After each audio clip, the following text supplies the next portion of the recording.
Ça va bien à date. Là, je me compte, depuis les 2 derniers traitements, comme je l'ai mentionné la semaine passée, ça va super bien. Puis, pas de nausée. Je prends ce qui passe.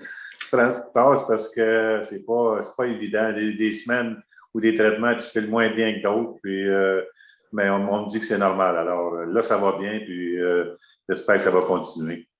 Guy, tu as toujours resté en lien avec la LHJMQ. Je me souviens que même des fois, ça t'amène à un peu d'émotivité. Quand tu avais été intronisé au Temple de la Renommée, ça te rappelait les jeunes années avec ton père, puis tout ça. De voir aujourd'hui ce que la Ligue fait, de retirer, il n'y a plus jamais personne qui va porter un numéro 4. Peu importe, je regardais l'an passé, il y avait encore 13 joueurs dans la Ligue qui portaient le numéro 4, on va retirer Charles. Qu'est-ce que ça te fait, cet honneur-là, parmi tout ce que tu as reçu? C'était un honneur que, écoute, je ne m'attendais jamais à ça. Avant que Gilles m'en parle.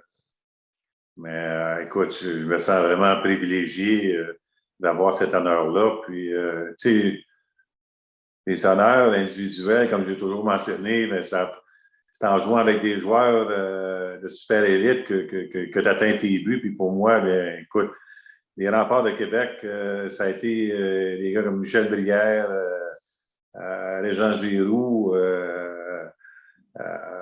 André Savard, un paquet de joueurs, là, je ne vais pas tous les nommer parce que je ne veux pas les oublier, mais tous les joueurs, Jacques Loca, tous ces joueurs-là, Jean Lamarre, ont participé, ont fait en sorte que cette équipe-là est devenue une fierté pour la Ville de Québec, puis une fierté pour les joueurs aussi, puis un lien d'appartenance. Fait que pour nous autres, on avait tous quelque chose à prouver. C'était de prouver que la Ligue junior majeure du Québec était aussi bonne, sinon meilleure que celle d'Ontario.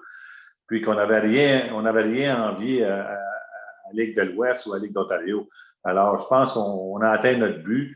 Puis si on regarde, oui, il n'y a pas beaucoup de francophones qui jouent dans la Ligue nationale, mais quand même, les joueurs ont eu énormément de succès. Ceux qui ont évolué avec la Ligue majeure du Québec, on parle de Sidney Crosby, il y a pas quatre joueurs, Mario Lemieux, c'est des superstars dans leur domaine, puis qui ont continué à l'être dans la Ligue nationale. Alors, pour nous autres, on est fiers de ça. Merci. Kevin Dubé, Journal de Québec. Merci, Maxime. Question pour M. Lafleur aussi. Je vous entendais récemment dire à quel point il faut profiter de chaque moment. Vous n'êtes pas à votre premier honneur individuel, évidemment, là, mais est-ce que ce que vous vivez, ce que vous avez vécu, ça vous fait les apprécier davantage, peut-être, ces honneurs individuels ou les voir différemment? Ça te fait apprécier davantage parce que, tu sais, normalement, les honneurs, tu les reçois quand tu meurs, Calvas. Fait que moi, j'ai eu l'opportunité d'avoir tous ces honneurs-là de mon vivant. Puis ça, écoute, il n'y a pas de mot qui peut exister pour apprécier ça. Je trouve ça vraiment extraordinaire. Puis au moins d'avoir l'opportunité de connaître ça, de le vivre, le moment présent, puis de vraiment là, en profiter. Alors, c'est vraiment spécial, cet honneur-là. Puis moi, tout ce que je peux dire, c'est de remercier la Ligue junior majeure du Québec puis toutes les équipes d'avoir participé à un tel événement, puis de faire en sorte que mon chandail va être retiré. Mais moi, je retirerais tous les chandails. Tous les chandails de l'équipe, si c'était moi, mais je ne pense pas que Gilles soit d'accord. Merci. On va passer à Yannick Saint-Denis du 104.7 Outaouais. Oui, bonjour, félicitations. Donc, vous l'avez entendu, je viens de l'Outaouais. Donc, votre hockey à Tursault, votre hockey en Outaouais, comment ça a aidé justement le cheminement jusqu'à vous faire retirer votre chandail à travers la Ligue? Quels souvenirs vous en gardez? Bien, à Tursault, mon hockey mineur, il a été quand même assez court. Je jouais Pee-Wee, 3 Pee-Wee à Québec. Je jouais à Bantam Midget. Puis à l'âge de 15 ans, je suis parti pour Québec pour évoluer avec le CTR, l'équipe junior B dont Roger Huot était instructeur. Et après ça, bien, ça a tombé avec les âges juniors, puis les Remparts de Québec. Pour moi, ça a été les années que j'ai passées dans ma ville natale à évoluer. J'ai eu vraiment des entraîneurs extraordinaires.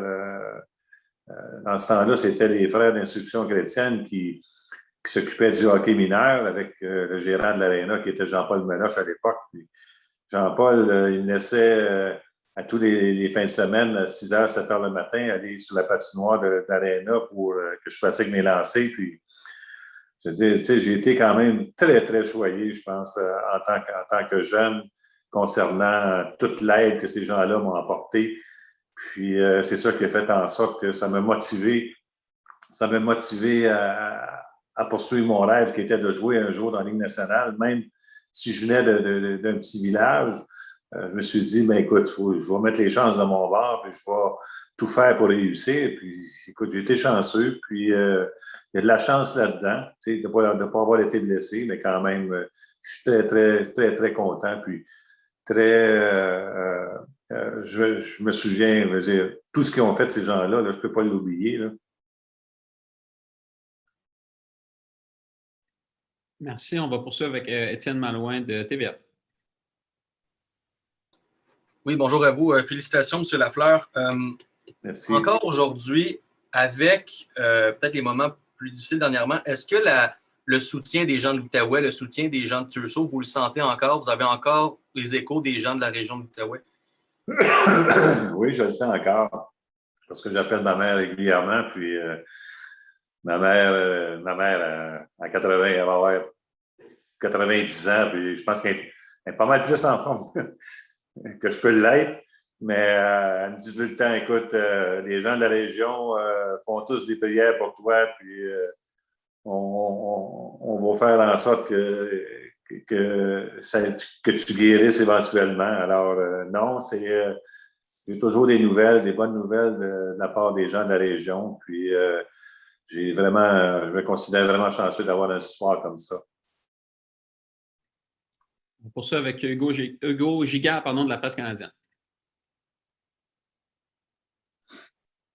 Bonjour, M. Lafleur. J'aimerais ça que vous me parliez un peu du numéro 4. Je comprends, je pense que je devine d'où vient l'inspiration, mais de savoir que désormais, on vous connaît là, évidemment sous le numéro 10, mais là, le numéro 4 va être à tout jamais associé aussi à Guy Lafleur. Comment vous voyez ça? Écoutez, moi, le numéro 4, j'ai pratiquement toujours porté jusqu'au junior. Ça a commencé au tournoi Pee-Wee à Québec, les années 62, 63, 64. Et ça a continué, peut-être pas dans le junior B avec le CTR, mais quand même, ni avec les âges juniors au début, parce que j'étais vraiment trop jeune pour avoir la notoriété de choisir mon numéro, mais quand même, Jean Béliveau, ça a toujours été mon idole. C'est une source d'inspiration pour moi tout au long de ma jeunesse et de ma carrière. Et je pense que le fait que le chandail numéro 4 soit retiré à tout jamais, comme j'ai mentionné tantôt, c'est un honneur. Je veux dire, ça n'a pas. C'est un honneur que tu n'achètes pas. C'est un honneur qu'on te donne. Puis que c'est tellement apprécié, là, tu ne peux pas savoir comment. On enchaîne avec Guillaume Lepage de lenage.com. Bonjour, M. Lafleur. Félicitations. Merci. Vous avez eu plusieurs honneurs au cours des années, des honneurs individuels. Le fait d'avoir quelque chose de concret, là, comme un retrait de numéro à travers la Ligue, est-ce que vous avez l'impression que ça vient cimenter votre héritage pour les futures générations? Tu sais, dans 20, 30, 40 ans, les jeunes qui vont vouloir le numéro 4 vont se faire dire non, c'était le numéro de M. Lafleur. Là, est-ce que ça vient cimenter cet héritage? Ou je vais peut-être me faire critiquer, ou vont critiquer la Ligue majeure du Québec d'avoir pris cette décision-là. Mais je veux dire, écoute, tu sais, je regarde Sidney Crosby, on a retiré son numéro aussi, puis je regarde dans la Ligue nationale, Wayne Gretzky, c'est le seul d'ailleurs qu'on a retiré, numéro 99, à travers la Ligue, puis je trouve ça vraiment extraordinaire que ces joueurs-là aient la possibilité et l'honneur d'avoir que les ligues prennent une telle décision envers ce qu'ils ont accompli. Puis je pense que pour les jeunes, ça peut être peut-être servir de source de motivation, d'inspiration, en disant, mais peut-être que moi aussi, une journée, si j'évolue dans la Ligue majeure du Québec ou ailleurs, que mon numéro sera retiré. Tu sais, on a tous des buts dans la vie, puis lorsqu'on commence à jouer au hockey, que ce soit hockey mineur ou professionnel, on ne pense pas à avoir des honneurs individuels, on pense seulement à recevoir, à gagner des trophées en tant qu'équipe, que ce soit la Coupe Mémorial pour la Ligue majeure du Québec, la Ligue junior, puis la Coupe Stanley dans le professionnel. Et lorsqu'on arrive à la fin de notre carrière, puis qu'on fait le bilan de notre carrière, puis qu'on regarde tous les honneurs que tu as eus, mais je veux dire, tu sais, c'est des honneurs quand même avec lesquels tu as eu beaucoup d'aide, puis je veux dire, c'est pas le hockey, c'est pas un one-man show, c'est un travail d'équipe, puis tu gagnes en équipe, puis tu perds en équipe. Alors, pour moi, j'ai été chanceux d'évoluer avec des grands joueurs qui m'ont permis d'exploiter mon talent au maximum, puis d'avoir eu des instructeurs aussi qui m'ont permis d'exploiter mon talent au maximum. On s'en va du côté de Marc Brassard du droit.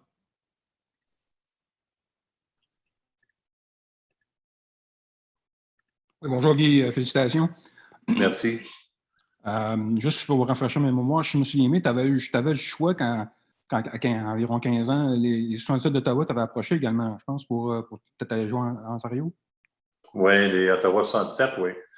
Ottawa 67 était venu à la maison, puis il y avait aussi les Blackhawks de Sainte-Catherine, dont Marcel Dionne est venu à la maison voir mon père pour essayer de le convaincre et de me convaincre d'aller évoluer dans la Ligue junior majeure de l'Ontario.